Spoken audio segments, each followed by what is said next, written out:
This is a lecture from OpenTuition. To benefit from the lecture, you should download the free lecture notes from opentuition.com. We now come to look at microeconomics. The previous chapter and lecture looked at macroeconomics, which is really the big things in life, how governments can influence employment, how inflation may be caused or dampened down, how governments can stimulate the economy or dampen it down slightly. When you come to look at microeconomics, we now focus down on particular products, maybe particular sectors of an industry. And it looks at product prices, the cost, the demand of the products. It looks at how changing the price might or might not change the demand. This is known as the elasticity. It looks at different types of competition. So the first thing we will look at is the demand curve. And the demand curve looks at the relationship between price that will be charged for a product and the quantity that will be sold. Now here the curve has been drawn as a straight line. More general types of curves would really be curves. There's no reason why price and quantity are linearly related. It might be that you're kind of coming up here and then at a particular price, the demand changes in a different way across the demand curve. But for the purposes of your syllabus, we can look at linear straight demand curves. And this is of what you might call a normal product. Here, when the price is high, so here's a high price, you'll see the quantity demanded is very low. But if you were to drop the price down to here, then it is saying that the quantity demanded will increase. So this is normal behavior. If you drop the price, the quantity demanded increases. There are apparently some sort of goods which have got a very high kind of what you might call a steam value, kind of luxury goods, where maybe the buyers have more money than sense, where by increasing the selling price of the goods, you increase their apparent attraction to people, and an increase in price would actually increase the demand for those goods. But those are very rare, very peculiar, and we're not going to look at them. Now, the steepness of the demand curve can vary. And we're introducing here this term elasticity. And elasticity looks at how demand changes with price.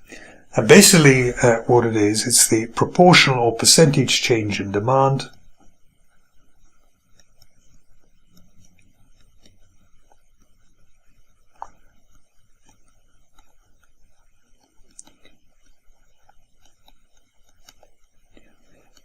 So it's not just a change in demand, it's a percentage or proportional change in demand over the proportional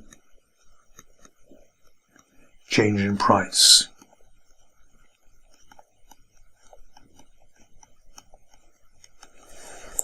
Proportional change in demand over the proportional change in price. So colloquially, how much demand changes when you change the price.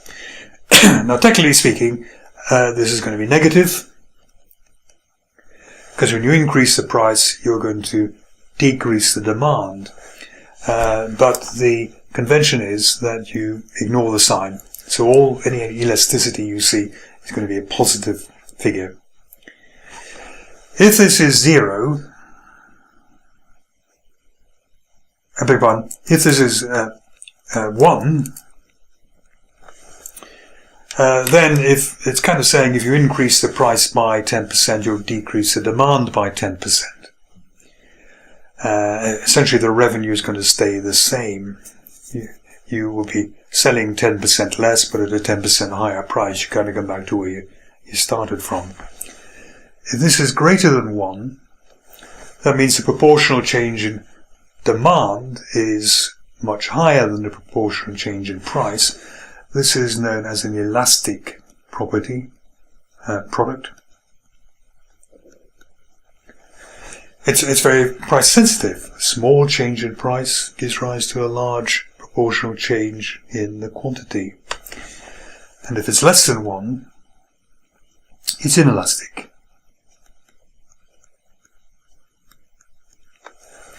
So that would mean you could change the price a lot, but the demand is kind of stuck, maybe even is constant there, if you're perfectly inelastic product. What makes these differ? Well, typically, if you're dealing with luxury items, they're said to be elastic. So if you increase the price of a product which is not a necessity, then you can imagine that the quantity demand is going to fall off quite quickly, because people can easily do without it. If, however, the product is more of a necessity, maybe like food, or for some people, fuel for their car, then almost no matter what the price is, you're still going to buy quite a lot of this product because you need it to live, or you need it to get to work, or whatever. That would be an inelastic product. Now this diagram shows two demand curves, and we have to be able to detect which is the more elastic or the more inelastic product here. So if we look at the red one here, the fairly steep one, relatively steep one here, you can see that we've changed the price just a little bit, and you can see that the demand has changed also a little bit. So this is looking as though the change in price causes a relatively small change in demand. So this looks like the inelastic product, or the more inelastic product.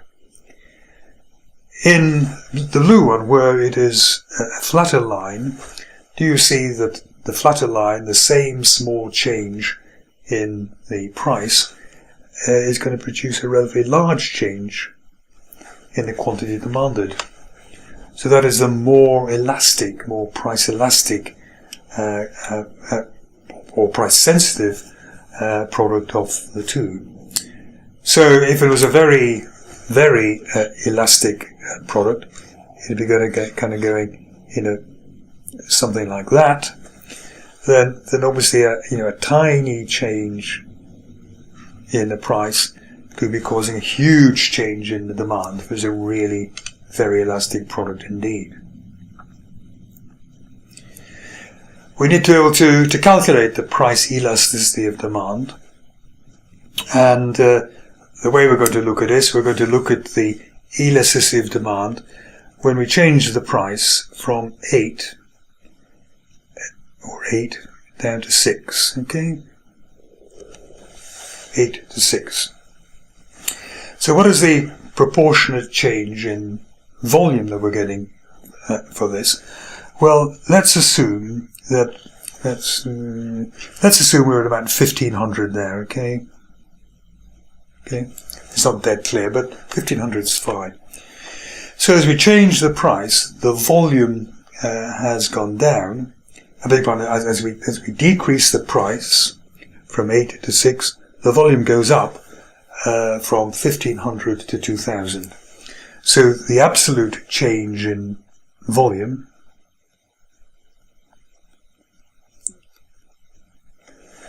that is the absolute change, and the proportionate change is that we would divide that by the starting point divided by 1500.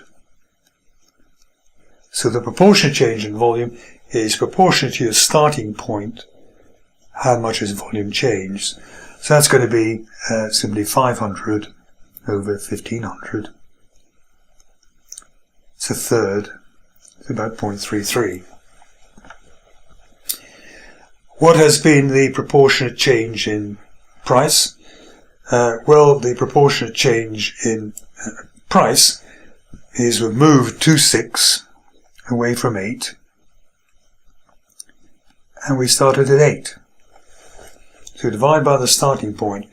So there's a change there of 2 over 8. It's going to be a quarter. Now, strictly speaking, you see the top line is minus. It's 6 minus 8, but we're going to be ignoring signs in here. so it's equal to 0.25. So 0.25, that's a quarter divided into 0.33.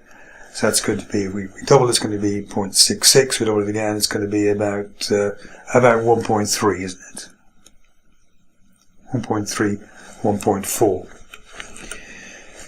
So this tells us it's relatively elastic. We've altered the price by only 0.25, but the volume alters by 0.33. We've dropped the price by 25%. The volume's increased by 33%. That's quite a sharp change in volume for the change in price. It's elastic. It's price sensitive. If you have something which is elastic and you drop the price, then because the volume increases relatively quickly, you will increase revenue by dropping the price. If you have something which is inelastic, in other words, maybe the product demand is almost constant, you will drop the price and hardly stimulate the demand at all. So you've dropped your price, demand has not gone up. With an inelastic product, dropping the price will drop the revenue. Price is down, volume is nearly the same, revenue must be down. Then we go on to looking at supply and demand curves. Something similar, I suppose, to aggregate supply, aggregate demand, if you like, but we're looking at an individual product here. So let's say that we decide to produce here quantity 1. At producing quantity 1, a relatively low production, relatively restricted production, the price that people will pay is relatively high. There'll be enough people out there willing to pay a high price to put their hands on a relatively rare product. The line going up here, this is the supply line. All that is saying is that as you increase the price of the product, more will be supplied. So as we increase the price of the product, more and more producers see that this product could be a very worthwhile one, and they will pile into the market and they'll begin producing more. The demand curve goes down and the supply curve always goes up. However, if we're producing here, people will be willing to pay a high price, and down here we have, shall we say, the most efficient producers, relatively few of them. They can produce at a price P3, and you see that there's lots of profit in here. Public's willing to pay, let's say, 20. At the minute, producing a unit is maybe taking 8. There's lots of profit in there, and people see that. So what's going to happen is that more and more people will pile into this here until we have a match between the cost of production, the cost of supply, and what people are willing to pay for that, the price. It will not go beyond that, because if you were to begin to try to flood the market in some way, this will decrease the price way down, but to actually produce more units, you're having to bring in more and more less efficient producers. The cost is higher than the price. We shouldn't move into this kind of region here, which is represented by Q3. So this is known as equilibrium production volume, where demand equals supply, and demand equals supply at what you would call a market price, where precisely the amount demanded matches the amount which is going to be supplied. These demand and supply curves can shift. And again, we're not talking about moving along the lines, we're talking about moving the line. So on this diagram here, we have shifted the demand curve to the right. What that means is that a given price, more product is demanded. So we've moved from here at a price, let's say, of 10, and suddenly more and more people want to buy at 10 there. Now, why is that? It's not that we've changed the price. It is that the product, for some reason, has become more desirable, and more people are attracted to buying the product at that price. The way the product could be made more desirable is, for example, through advertising. Or the product simply becomes very fashionable, very, very trendy, and people want to buy that product. And what that will do, because here's where the initial equilibrium was, here's where the next one's going to be. So the product is more desirable. People will either buy more product at the same price or buy the same amount of product at a higher price. Either of those will work. But this line moves from here to here, and the equilibrium point moves from A to B. And again, we have a match of the quantity demanded and the quantity which is going to be supplied at this new higher price. It's a higher price because the product is a more desirable one. Consumers want more of it at a given price. In the second diagram, we have moved the supply curve. So this is the supply curve. It's moving out. And what this means is that at a given selling price, for example,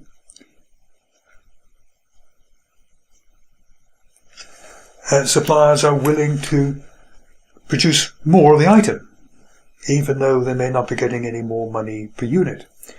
Now, why is that? What enables the suppliers to be able to produce more units, basically at the same price? And one explanation is that maybe they become more efficient. So if a supplier buys a new machine which is capable of producing more product at a given price, this will enable the supplier to actually reduce their prices. So what we have here is that we come down this way. The supplier can produce this quantity at this price. It's a lower price than what they were doing previously, and this will in a way stimulate demand so that people will demand more at the lower price which is now available because the supplier is more efficient. So don't mix up shifts to the left or the right of demand curves. Don't mix that up with moving up and down the demand curve like this. This is a line shifting to a new position rather than us travelling up and down it. Cost curves, just very briefly on cost curves, just to understand them. So here is what's called the average cost curve, average fixed cost curve. So if your fixed costs were, let's say, 100,000, if you're producing 10 items, then we're looking at a cost per item of 10,000. If, however, you are producing 100 items, or 1,000 items, let's say, then your cost per unit on fixed cost is coming down to 100. And if you're producing, obviously, 10,000 items,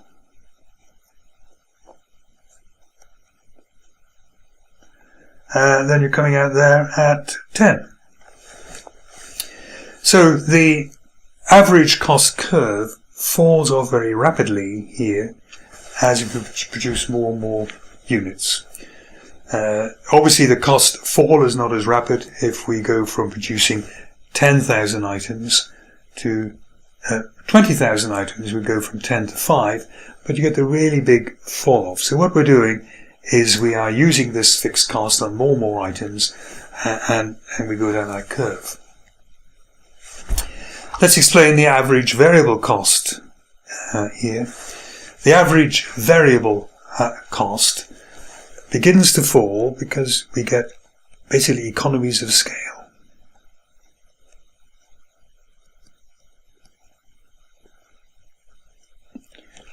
So if you're producing very few units, maybe you have to buy raw material at $10 a kilogram. But when you go out and produce a lot more units, you can get a really good deal from a supplier, and maybe the cost of raw material per kilogram goes from 10 down to 7, and then maybe down to 5, and so on. So at early stages here, you get what are called economies of scale from basically operating in a larger, more efficient way. However, it is reckoned that at some point you will begin not having any more economies of scale, you get diseconomies.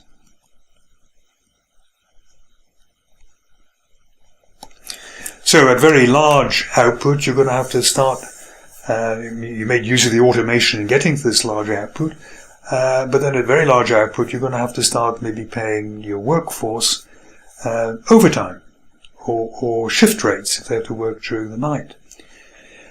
You've bought the material as best you can, but now you have to going to have a problem maybe sourcing material. You've bought up nearly the world's supply of material. Laying your hands on any more kilograms of this increasingly scarce material is going to push up that market price of the material. And so what we have out here at very high levels of production, diseconomies of scale come in, and the average variable cost is going to rise.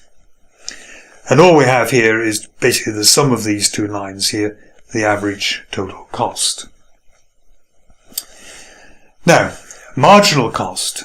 What is the marginal cost? The marginal cost is the cost of one more unit.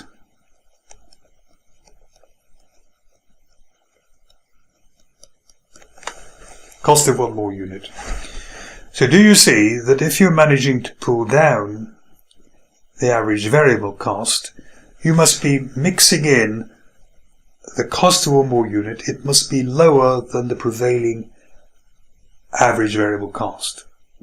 So if your average variable cost here was, let's say, 60, and then you move along a little bit to here, and it's 50, you must have mixed in a cheap item that was cheap to produce to bring the average cost down from 60 to 50. And the only way, really what that means, is that as we're on the downward slope here, then the marginal cost of production, the cost of the extra units, must be less than the prevailing average variable cost. Otherwise you wouldn't be pulling that average down. Once the average variable cost starts to rise, then every extra unit in there must be costing you more than the prevailing average variable cost. You're mixing into this average cost a relatively expensive item, which is dragging up the average cost. So this here is going to go through the minimum there. Okay? So just when you get the marginal cost equaling the average variable cost, the lines will cross. Similarly here, this will be the minimum here. When the marginal cost will hit the average total cost curve at the minimum, at the low point of that line.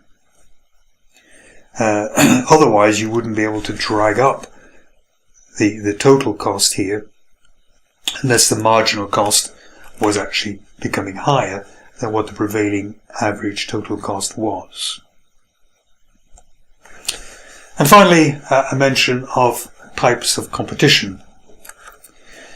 First of all, you can have perfect competition. Perfect competition means many buyers and sellers, all relatively small. No one buyer or seller can influence the market, and there's going to be a market price. Everyone will charge the market price. There's no point in charging more, because people will simply go to other suppliers. There's no point in charging less, because you're a small player, you can sell everything you make at the market price. A monopoly is the kind of reverse, opposite of many suppliers. A monopoly is where there's one supplier, and this one supplier can dictate the price,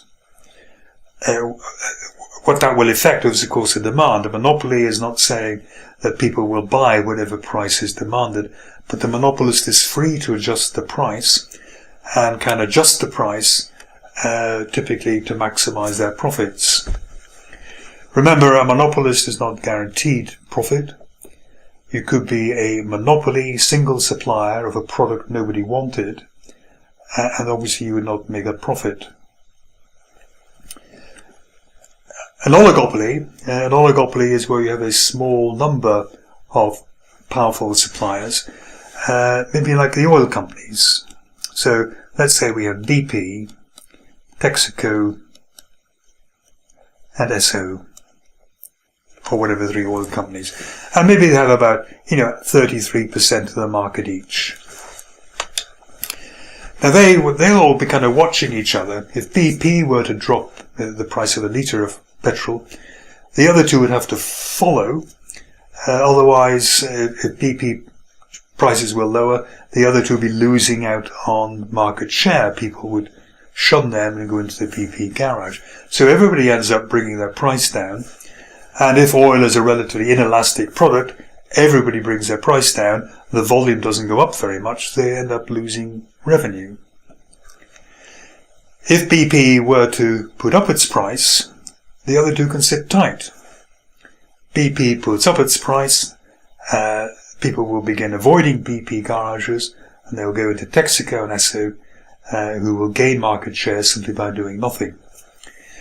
So it's a fairly kind of almost unstable, slightly unstable place. Everyone's watching what everyone else is doing. Nobody wants the price cut because that could upset the whole apple cart, so to speak, because everyone will cut the price. So it's everybody's watching everybody to see what's happening. And then we have monopolistic competition. Think about it, it's almost a contradiction in terms. How can something be monopolistic and also have competition within it? They are almost the two ends of the spectrum. What monopolistic competition does, or what companies in this situation do, they're competing with each other, but they are effectively supplying the same type of units. So car companies are a good example. So we can have Volkswagen. We can have Nissan.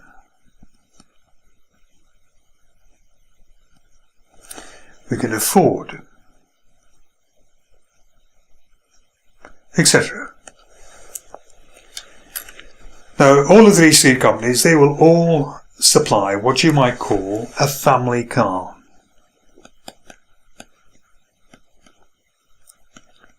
A kind of 4-door saloon, okay?